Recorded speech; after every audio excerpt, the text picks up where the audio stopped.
கர்த்தருடைய பரிசுத்த நாமத்திற்கு மகிமை உண்டாவதாக.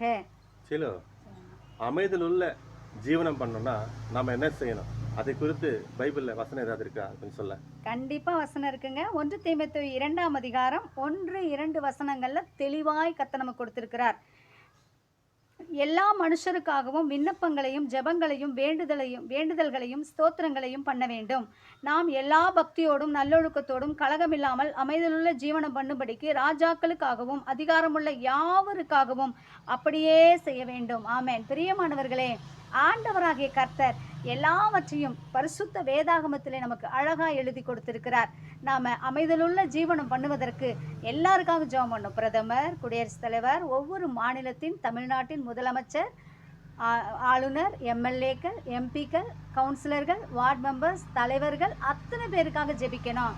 எல்லா துறையில் இருக்கிறவங்களுக்காக ஜெபம் பண்ணணும் என்று கர்த்தர் நமக்கு எழுதி கொடுத்திருக்கிறார். ஆகவே தேவ சமூகத்தில் எல்லாருக்காக ஜெபிப்பது நம்முடைய கடமை என்று வேதம் சொல்லுகிறது.